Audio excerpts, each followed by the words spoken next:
Okay, I finished this rebind just now. This is for my aunt, and she's going to be real happy to see this.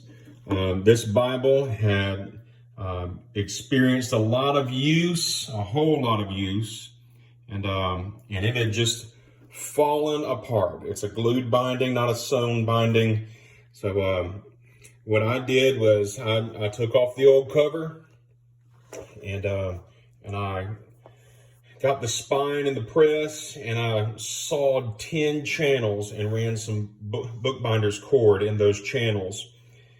And I glued it in there so that this hopefully will not fall out anymore. No more pages will come out of it. And she has her Bible back again. It had folded in. The spine had folded in so bad on this Bible that not only did it make a U, it was curling even further beyond that in on itself, almost like a little omega sign or something.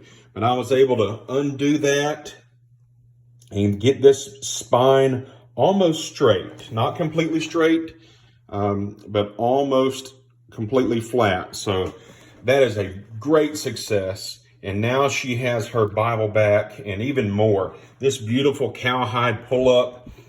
If you run your fingers on the inside of that, it'll follow and make a mark there. And she wanted me to blind stamp it.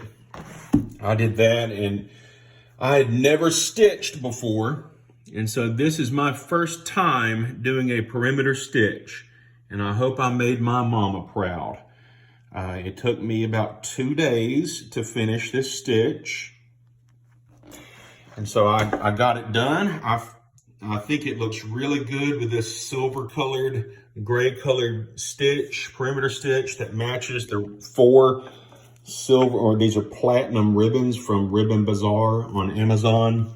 I like their ribbons. This is a gray lambskin liner. I did a silver gilt line, but look at these corners. I never thought I'd get pleats that tight on a cowhide cover. Now it looked more beautiful. You could really see the tightness of the pleats before I did the perimeter stitching. I mean, there's something about just sort of blowing holes through the thing and stitching through it that makes it more difficult to appreciate the tightness of these pleats, but they look incredible. I had very little expectation to create pleats that tight, but somehow I got it to work.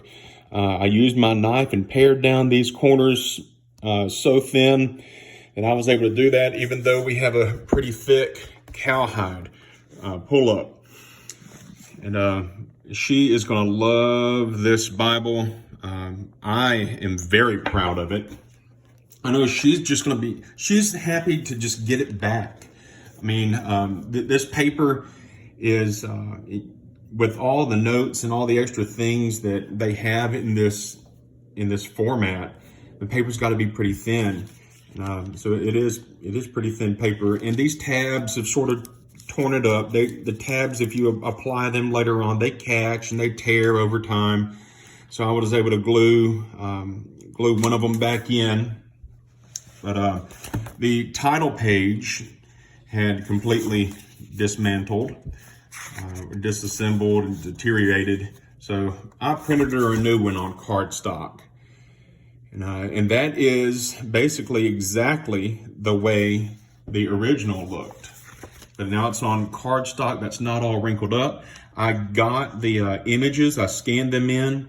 I scanned those images from the original title page, owner's page, and got those in there. So this is pretty much exactly the same as that terribly wrinkled up owner's page. This is the Women of Faith NIV Study Bible. And it has taken a lot of use, a whole lot of use. There's just notes everywhere. Every page has been gone through.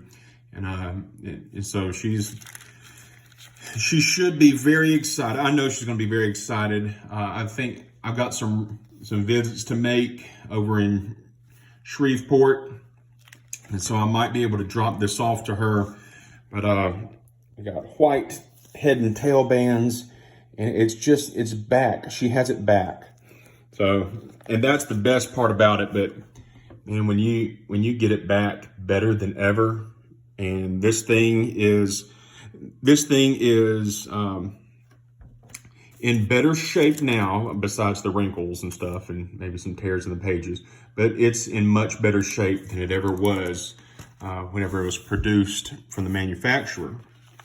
And these glued bindings, and you can't, I wished I could do a curved spine. You can't do, or at least I don't think you can. I don't think you can do a curved spine to these glued bindings. The best you can do is get it completely vertical again. And I got pretty close right there. But I like the rounded spine look. It's just not really possible. Now she wanted these spine hubs to have you see how the gap, it sort of changes colors there? Well, she wanted that to happen in these spine hubs, and that does happen, but it's got to be whenever it's curved. So if it's curved, the spine hubs will turn white. The problem is you can't curve this glued binding spine, so it's stuck flat. But it is a finished product, and now at this point it should serve her more now that it's been rebound than it did in the years since she purchased it. So I'm expecting this to I don't know, triple lifespan to this Bible. Maybe more, I don't know. So, Aunt Susan, I hope you enjoy having your Bible back. I'm glad that I can do this for you. Get your platinum Endpages and everything else. I'm proud of this. I'm proud of my work. I didn't know that I could do the perimeter stitching, but there it is. And it's just a beautiful work of art now. And this is my new stamp. I got my name in there. There's the Shirley name inside the stamp. And I got one without the name just in case, but she's family, and I suppose she wouldn't mind having the name on there. All right, thank you for watching this video update. And hopefully, I know there's going to be more to come whenever I post the video of another Bible I've already completed. I just have to put the end pages in. You'll see that one soon. So thank you for watching. Have a great day.